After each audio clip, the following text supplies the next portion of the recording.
बिस्मिल्लाहिर्रहमानिर्रहीम रब्बि इश्रह ली सदरी वयस्सिर ली अमरी वहलुल उक़दतम मिन लिसानी यफ़क़हू क़ौली। अस्सलामु अलैकुम वरहमतुल्लाहि वबरकातुहू टू ऑल स्टूडेंट्स। तो स्टूडेंट्स, आज मैं आपको पढ़ाऊँगा डेल्टन एटॉमिक थ्योरी।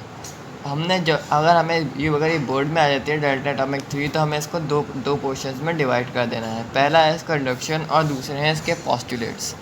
ये जो है एक अलग इसका ये भी आता है पोस्टुलेट्स शोज ड्रॉबैक्स को अगर आपको लिखना है तो उसको मैं ड्रॉबैक्स आपको अगली वीडियो में बताऊंगा, जबकि इंट्रोडक्शन और पोस्टुलेट्स मैं आपको इस वीडियो में ही समझा रहा हूँ। लेकिन ज़्यादा सवाल आता है ड्रॉबैक्स के बारे में नहीं आता है, इसके पोस्टुलेट्स के बारे में आता है, क्योंकि शॉर्ट का सवाल होता है। शॉर्ट के 5 मार्क्स के लिए बहुत काफ़ी है यह जो मैंने आपको समझाया है। इंट्रोडक्शन, सबसे पहले आपको इसका इंट्रोडक्शन बताऊँगा। इंट्रोडक्शन इसका बिल्कुल वाज़ेह है। इंट्रोडक्शन ये है कि 1808 में एक साइंटिस्ट थे जिनका नाम था जॉन डेल्टन। जॉन डेल्टन एक इंग्लिश टीचर थे और एक केमिस्ट थे। ये बाय प्रोफेशन इंग्लिश टीचर थे और ये अपने स्कूल की अपने कॉलेज की केमिस्ट्री लैब में भी ज़्यादातर मसरूफ़ रहा करते थे, तो इसलिए इन्हें केमिस्ट भी कहा जाता है। तो इन्होंने फॉरवर्ड करी ये एटॉमिक थ्योरी, जॉन डेल्टन ने ये एटॉमिक थ्योरी फॉरवर्ड करी, जिसमें ने नेचर का बताया, एग्जिस्टेंस का बताया और केमिकल रिएक्शन का बताया एटम्स की। ये केमिकल रिएक्शन भी इसने वाज़ेह कर दिया था और नेचर के बारे में ही बताया इन्होंने कि एटॉमिक थ्योरी के एटम्स की नेचर क्या होती है, ये एग्जिस्टेंस में है तो कैसे एग्जिस्टेंस में है, किस तरीके से एग्जिस्टेंस में है, और ये बताया कि केमिकल रिएक्शन क्या होता है। उसकी केमिकल प्रॉपर्टीज़ को भी डिफ़ाइन किया, बहुत अच्छी हद तक इसने डिफ़ाइन कर दिया। कम से कम ज़्यादातर हद तक इन्होंने केमिकल रिएक्शन को डिफ़ाइन कर चुके थे। ये इन्होंने 1808 में दी थी अपनी थ्योरी। तो मैं आपको अब पोस्टुलेट्स की तरफ लेके चलता हूँ। पोस्टुलेट्स, इसके 4 पोस्टुलेट्स हैं। पहला पोस्टुलेट्स ये है कि elements are made up of small indivisible indestructible particle called atoms. जितने भी एलिमेंट्स हैं, hydrogen, lithium, sodium, potassium, iodine, chlorine, fluorine, जितने भी हैं ये सब एटम से बने हैं। किससे बने हैं? एटम से बने हैं। जितने भी एलिमेंट्स हमारे मॉडर्न पीरियोडिक टेबल में हैं वो सब एटम से बने हैं। अब ये एटम्स क्या होते हैं? एटम्स होते हैं इनडिविजिबल, उसके तौर पर इनडिविजिबल इंडिस्ट्रक्टिबल पार्टिकल, जिनको हम डिवाइड नहीं कर सकते, जिनको हम डिस्ट्रक्ट नहीं कर सकते, जिनको हम ख़त्म नहीं कर सकते, उन्हें पार्टिकल्स को एटम कहते हैं according to Dalton atomic theory. अब इसने थोड़ा इस अपने दूसरे पॉइंट में एटम्स को डिफाइन किया।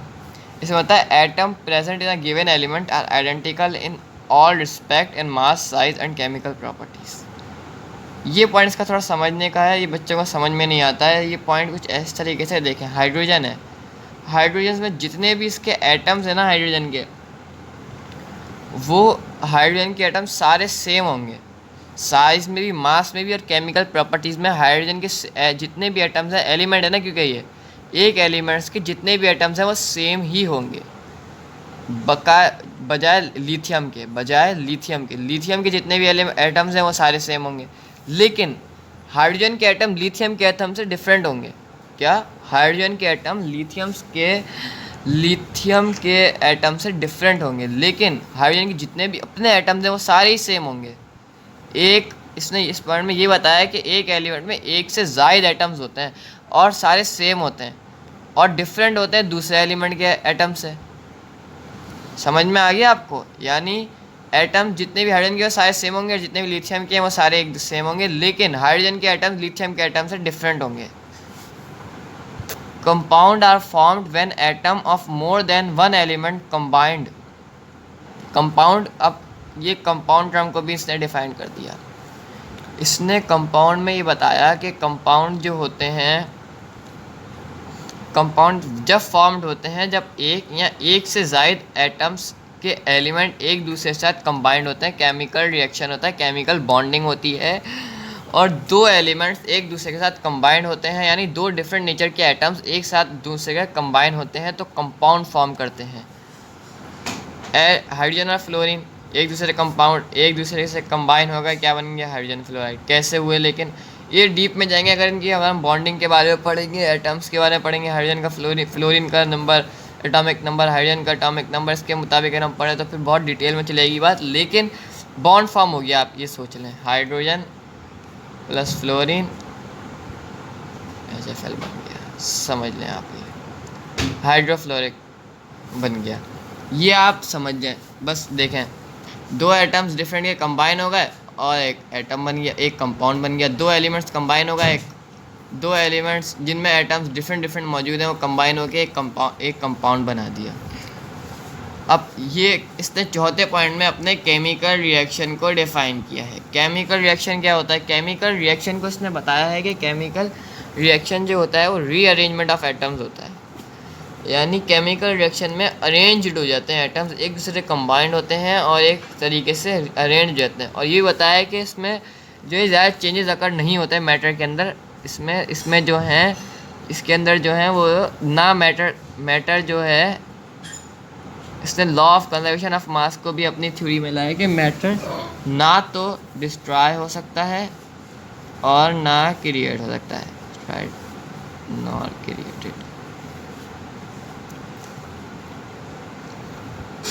तो ये थी हमारे पास डेल्टन एटॉमिक थ्योरी। मैंने आपको डेल्टन पोस्टुलेट्स और इंट्रोडक्शन के साथ डेल्टन एटॉमिक थ्योरी समझा दी है। ज़्यादातर ये पेपर में इस तरीके से ही आती है। इसके ड्रॉबैक्स इतना ज़्यादा इंपॉर्टेंट नहीं है, लेकिन अगर आप इंसिस्ट करते हैं तो मैं अगली वीडियो में ड्रॉबैक्स भी बता दूंगा। आप लोगों का देखने का बहुत बहुत शुक्रिया।